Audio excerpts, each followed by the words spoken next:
KBYR, the Glen Biegel Show. Dan Fagan filling in for Glenn, who's off this week. Our number 274-5297. 274-5297.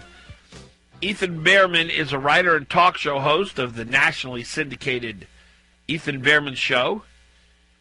He's an experienced entrepreneur, having worked with multiple industries within the Fortune 500 realm of security and large systems technology. He is now at the forefront of technology, business, and media, and we're thrilled to have him on the broadcast today. Ethan, it is a real pleasure to speak with you. How are you? Dan, I'm doing great. Thank you so much for having me on the air. It's great to have you, and this is a topic that is fascinating to me, and I know many others. The idea of what you do with your computer at work, how much your boss monitors and knows what's going on. Can you talk about that? Yeah, absolutely. Well, let me start by saying we hear the stories all the time about the government, right, with after 9/11 with the Patriot Act and the big battles last year over SOPA and PIPA, and CISPA is the Cyber Intelligence Sharing and Protection Act, which was defeated and just quietly was reintroduced, by the way, for the government to get all this information about you.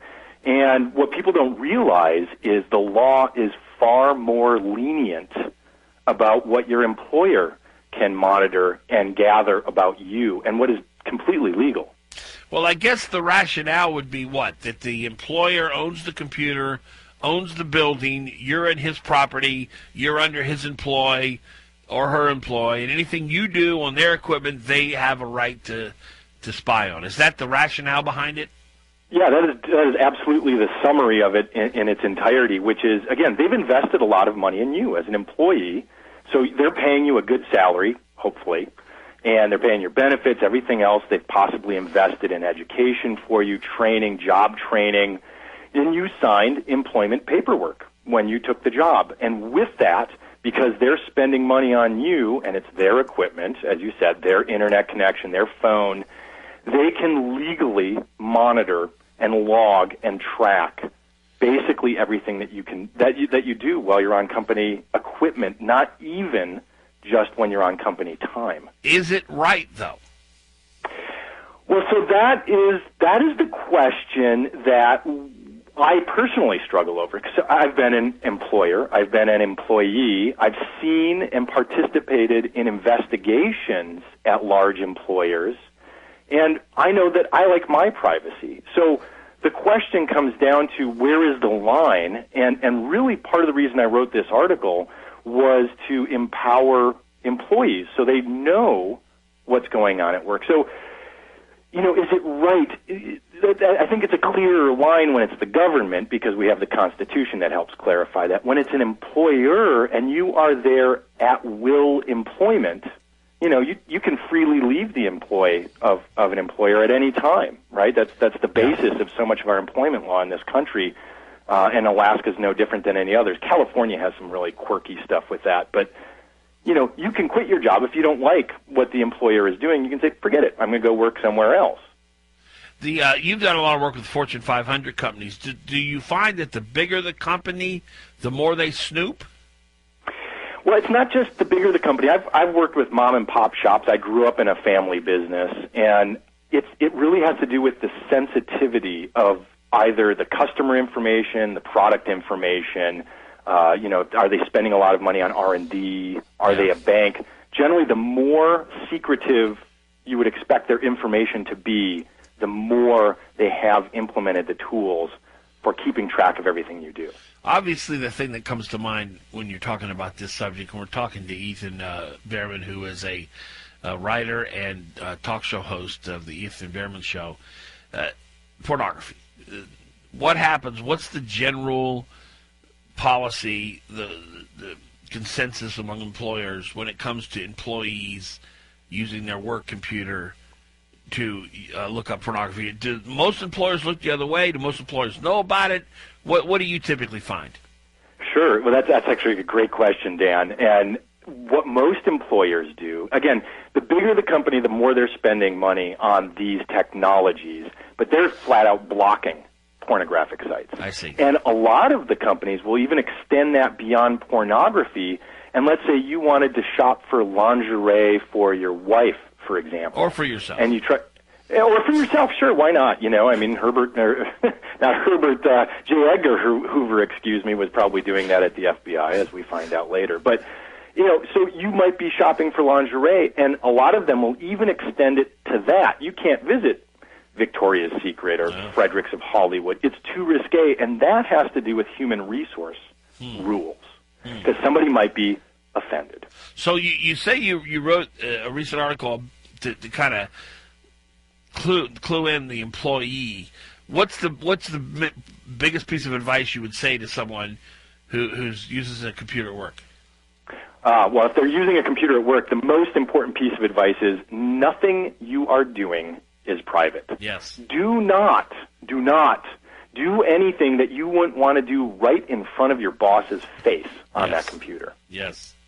Well, this is especially true, I suppose, when it comes to government, because most, at least in Alaska, and I know in a lot of states, everything that's corresponded with on a computer in government can be requested by the public. Oh man, yeah, government is a whole nother level of rules and laws that govern it. And interestingly enough, you might be curious about this one. There was actually a police officer who had his text messages taken from his phone by the police department, and it went all the way up the court system, and the courts ruled that the Fourth Amendment did not apply to a government employee when there was any kind of probable cause. Wow. Well, I read just this morning on AP that there was a judge who was fired because he was sexting, S-E-X-T, while he was sitting on the bench. Yeah, and you know, it's amazing. Things like common sense have become uncommon nowadays, and that is one of those great examples of he just didn't think. That judge was clearly not thinking in behaving like that. You have to be so careful nowadays. The laws are sometimes draconian in terms of what is illegal now to do in a workplace. You just have to behave, you know, like you're in front of the headmaster in second grade at a parochial school. Talking to Ethan Bearman, who is the host of the Ethan Bearman syndicated talk show. So where do we go from here, Ethan? Do we need to start introducing some legislation that kind of gives employees a little bit more privacy, or do you think that the way it's set up now is perfect?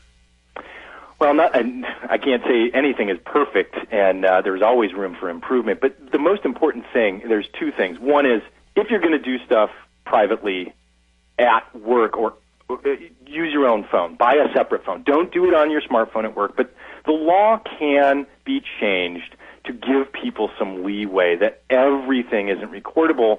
You know, and then the flip side is, if I have highly sensitive secret data, let's say I'm a Defense Department contractor, I have to. I don't want the Russians or the Chinese getting it. Yeah.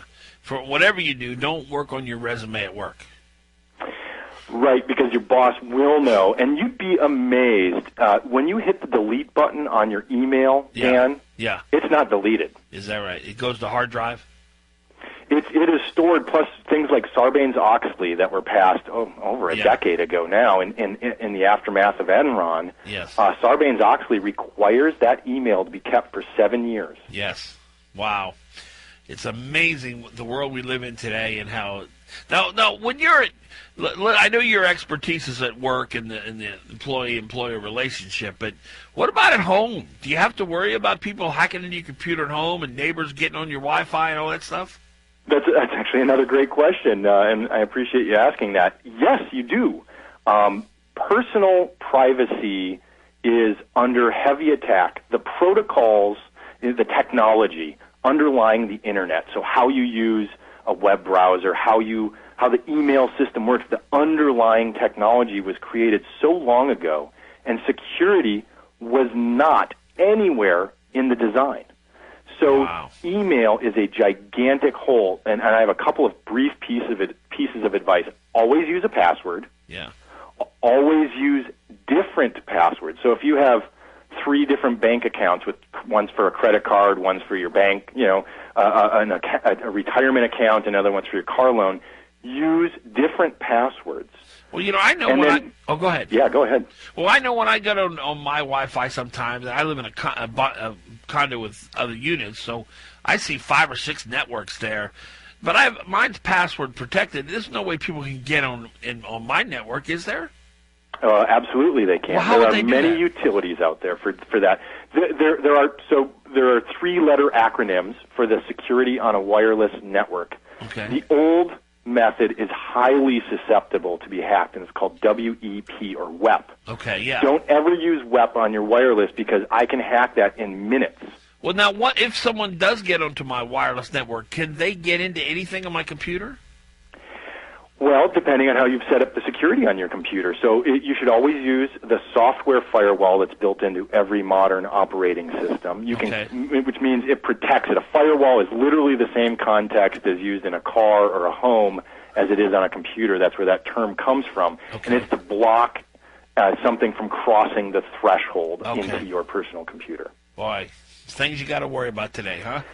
But I got to tell you, it's even worse than that, Dan. It's much worse than you're suspecting right now. So if somebody hops onto your Wi-Fi network and starts downloading child porn, for example, you're the one who's going to be investigated. Wow. So you must encrypt and lock down your wireless network, and then concurrently, your personal computer.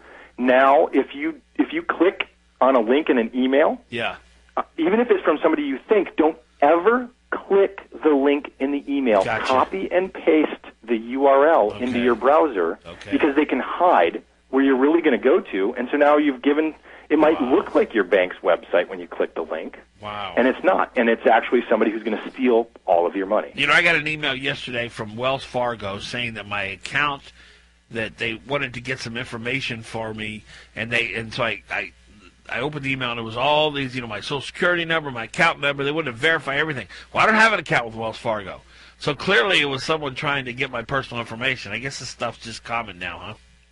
Yeah, and that's called a phishing attack. And they're widespread. It's PHISH, so it's not like, getting a nice halibut out of the water there. But it's the same concept. They're throwing something in the water, and they're seeing who's going to grab onto it. Yeah, wow. And so that's a scattershot, shotgun approach is what I call that, that type of phishing attack.